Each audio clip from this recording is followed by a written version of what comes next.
The day my husband introduced me as his little homemaker to the board of directors at his company's gala, I smiled politely while mentally reviewing the evidence I compiled proving I was the true architect of his most successful business innovations.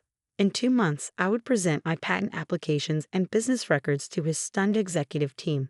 But tonight I would play my part one final time. I am Elise Harrington, but most people in the business world know me only as the wife of Robert Harrington, founder and CEO of Pinnacle Solutions. My academic credentials, a PhD in computer science from Stanford and an MBA from Harvard, have been reduced to framed certificates gathering dust in our home office, replaced by the role of corporate spouse and hostess extraordinaire. When I met Robert, I was leading a promising AI research team at a technology incubator in Silicon Valley. He pursued me relentlessly, not just romantically but intellectually.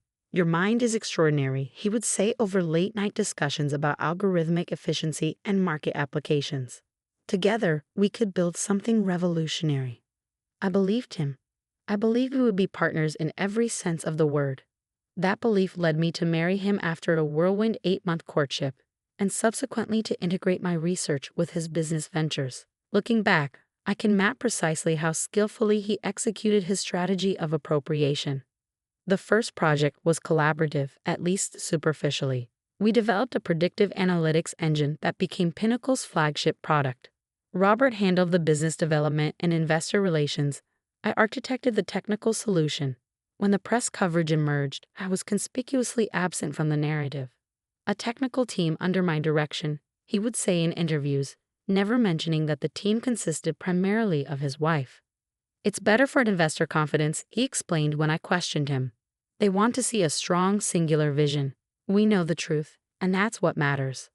I accepted this reasoning, focusing instead on our next innovation. Each time, the pattern repeated. My work, his acclaim. Over 5 years, I watched my contributions systematically erased from the company's history, my role reduced to supportive spouse in the official narrative. The wake-up call came during an evening when I overheard Robert speaking with Gregory Phillips, his chief financial officer and longtime friend, in his home office. I had come to discuss a breakthrough in our latest project, but paused outside the door upon hearing my name. "Elise is getting restless again," Robert said, talking about wanting more acknowledgement for her contributions. I could hear the dismissive quotation marks around the word. Gregory's laugh was uncomfortable. "You have to admit, Rob, the core algorithms were her design. The Hanover contract wouldn't have happened without her innovations. The concepts may have come from her research, but I'm the one who made them viable," Robert replied. "She's a theoretical academic, I'm a businessman. Ideas without execution are worthless." Still, Gregory persisted.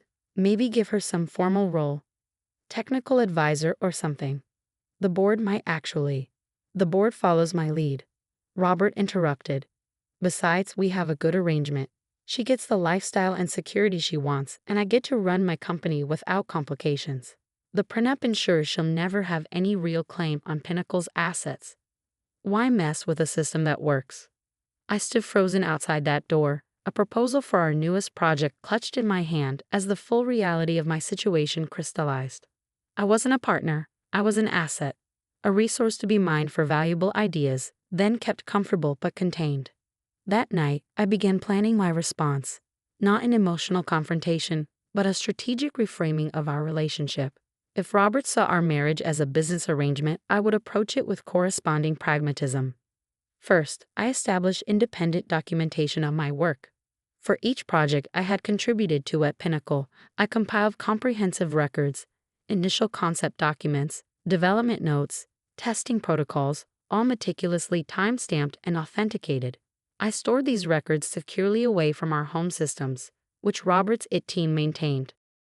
Next, I consulted with a patent attorney, not one affiliated with Robert's extensive business network, but a specialist from another state recommended by a former colleague. Under her guidance, I began filing patent applications for my most recent innovations, careful to focus on concepts not yet implemented in Pinnacle's products. For 18 months, I maintained the appearance of the devoted corporate wife while systematically building my position. I opened separate financial accounts, reconnected with professional contacts, and quietly consulted on projects unrelated to Pinnacle's business. all while continuing to provide Robert with the brilliant innovations he had come to depend on. The most difficult part was suppressing my natural inclination to confront the injustice directly. Each time Robert presented my work as his own, each time he introduced me as an ornamental afterthought at corporate functions, I smiled and played my role while mentally cataloging the incident as further evidence. The culmination of my strategy came at Pinnacle's annual Innovation Showcase, an event where Robert traditionally announced the company's breakthrough developments to industry analysts and major clients. This year's centerpiece was to be an adaptive security protocol that promised to revolutionize data protection for enterprise clients, a system I had designed from concept to implementation. I sat in the front row as Robert took the stage, watching him prepare to claim sole credit for my work one final time. As he began his presentation, an assistant handed him a legal document. From my seat, I could see his expression shift from confusion to disbelief as he read the notice of patent approval. My patent approval for the very technology he was about to present. "Is there a problem, Robert?" I asked when he looked up and met my eyes. The remainder of the event was a masterclass in corporate damage control. Robert recovered quickly, announcing a strategic partnership with a new security firm, a shell company I had established months earlier as the holder of my patents. The analysts were intrigued by this unexpected development. The Pinnacle executives were visibly confused. In the aftermath, Robert demanded a private meeting. We sat across from each other in the Pinnacle conference room, the same room where my ideas had been harvested for years without acknowledgement. "What exactly do you think you're doing?" he asked, his voice tightly controlled. "Establishing appropriate valuation for my contributions," I replied calmly. "Just good business practice. We're married. Your work at Pinnacle was part of our partnership. A partnership suggests equal recognition and shared benefit. You've presented my work as yours for 5 years while reducing me to a decorative accessory in the company narrative." He leaned forward, switching tactics. "Whatever issues you have with credit attribution, we can work them out. But filing patents independently crosses a line, Elise. It's practically corporate espionage." "One cannot steal what rightfully belongs to oneself," I countered. "Every patent I filed is for my own original work, meticulously documented and legally distinct from Pinnacle's implemented products. I've been careful not to violate any proprietary rights. The prenuptial agreement covers marital assets and your ownership stake in Pinnacle. It does not entitle you to my intellectual property created independent of company resources." I slid a folder across the table.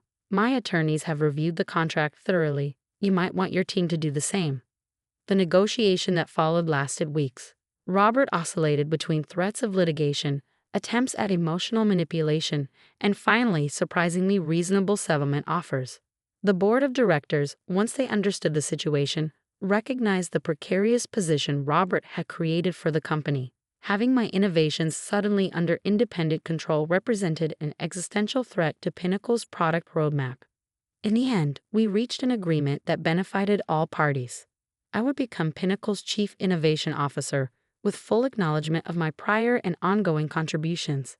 My patents would be licensed to Pinnacle under favorable terms, but I would retain ownership.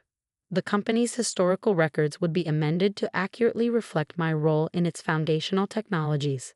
Our marriage, however, did not survive the renegotiation. The trust had been irrevocably broken, not just by Robert's systematic appropriation of my work, but by the fundamental dishonesty about what our partnership meant. The divorce was surprisingly amicable, perhaps because Robert recognized the vulnerability of his position if we couldn't reach a reasonable settlement. 2 years have passed since then. Pinnacle continues to thrive, now with my name properly attached to the innovations that drive its success. Robert and I maintain a professional relationship that is cordial if not warm. The industry publications that once described me only as Robert Harrington's wife now reference my technical contributions and leadership role. Yesterday, a young female engineer approached me after I gave a keynote address at an industry conference. "I've been following your work since you were publicly recognized as the architect behind Pinnacle's core technologies," she said. "But I've always wondered, why did you wait so long to claim credit? You must have known the value of what you were creating." I considered her question carefully before answering. I believed in a partnership that didn't exist. By the time I recognized the reality, Extricating myself required strategic patience. Sometimes reclaiming your value means first documenting it beyond dispute. Wasn't it infuriating, watching someone else take credit for your innovations year after year? Of course, I acknowledged, but I channeled that frustration into meticulous preparation. Anger might have prompted a confrontation I wasn't positioned to win. She nodded thoughtfully. So you played the long game. I recognize that in business, as in chess, the winning strategy sometimes requires allowing your opponent to believe they're in control until they've overlooked your actual position on the board. As I watched her walk away, I reflected on how different my journey might have been had I understood earlier the importance of safeguarding my contributions. Now, as I mentor young innovators, particularly women, I emphasize this lesson. Partnership requires mutual recognition and respect, not just shared ambition. And when that respect is absent, the solution isn't immediate confrontation, but strategic reposition. The irony doesn't escape me that Robert's greatest business miscalculation was undervaluing his most important asset. In treating me as a silent partner rather than an acknowledged collaborator, he ultimately lost both my personal commitment and exclusive access to my professional innovations. Next month, I'm launching an independent research initiative focused on ethical applications of AI in healthcare, a field I've wanted to explore since my graduate studies, but set aside to support Pinnacle's commercial priorities. For the first time in nearly a decade, my name alone will appear on the founding documents. There's a particular satisfaction in seeing your own signature on something you've built, a satisfaction I had forgotten during those years in the shadows. Robert taught me an invaluable lesson, though surely not the one he intended. True partnership cannot exist without equality of recognition. In business and in life, we must insist upon proper valuation of our contributions, or create spaces where that value is self-evident. Sometimes the most powerful position in a negotiation is the one you build for yourself when others aren't paying attention.